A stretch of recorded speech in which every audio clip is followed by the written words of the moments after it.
Welcome back to let's talking about the film The Legend of Bagger Vance.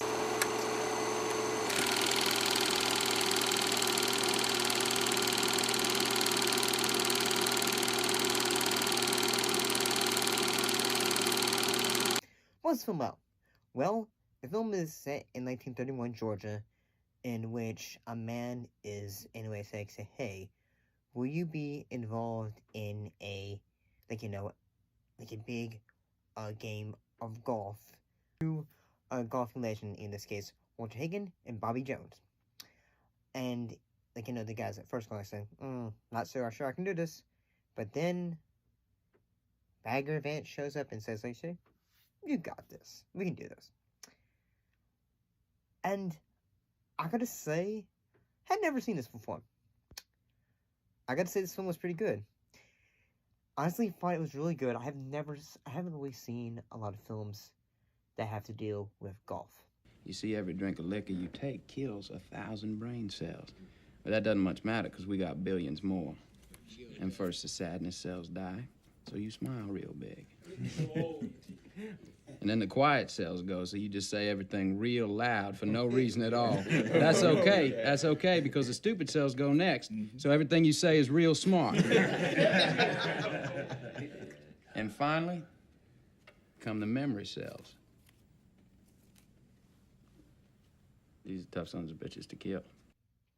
I guess because I'm in the camp where, yes, I live here in the South. The Masters it's not too far away. So, yeah, happens every year. But, yeah, I feel like at first I was gonna say, oh, golf movie.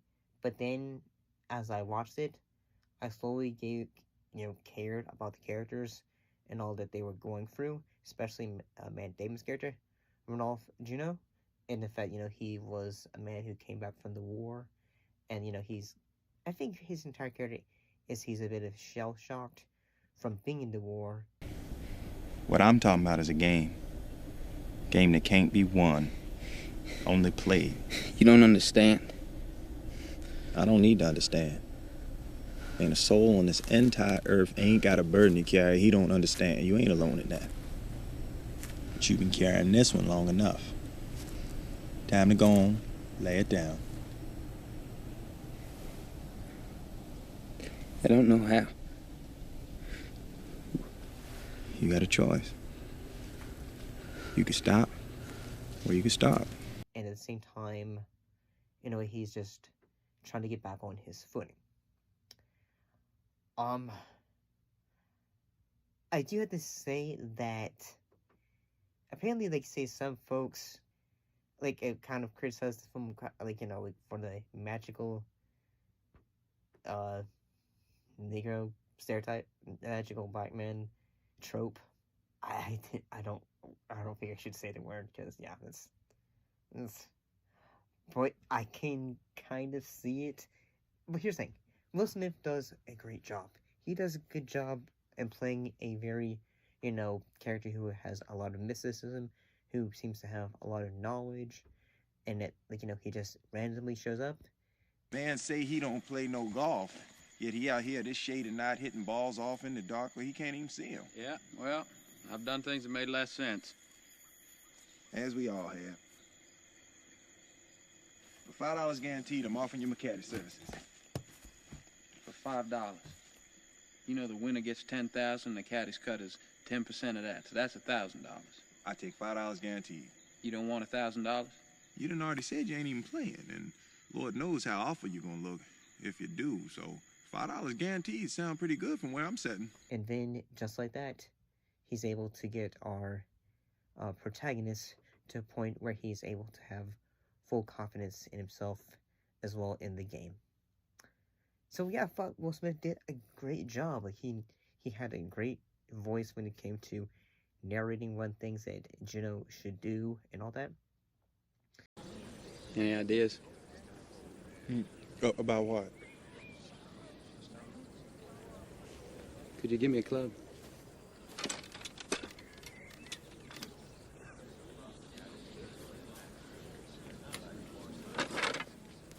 That's a good one there. And I also got to say that Charlize Theron, she did a great job playing the character of Adele, Evergreen Gordon. And yeah, I thought, even though like I don't usually watch films that have to do with golf, I thought the golfing sequences were very entertaining. They had a sense of like saying, "Oh, this is why people watch it."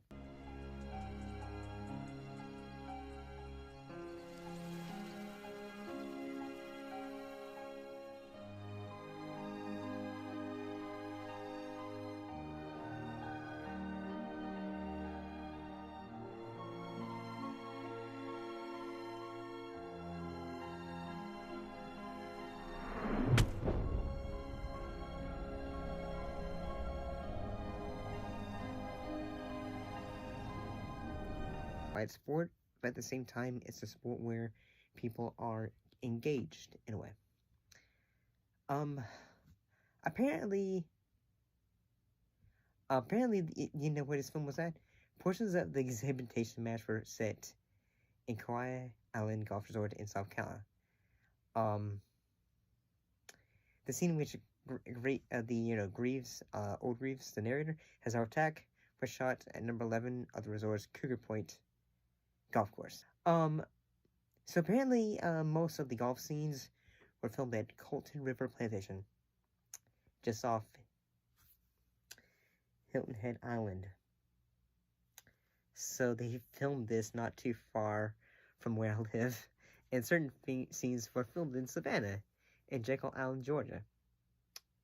It did look like Georgia. It did look like Savannah, having been there.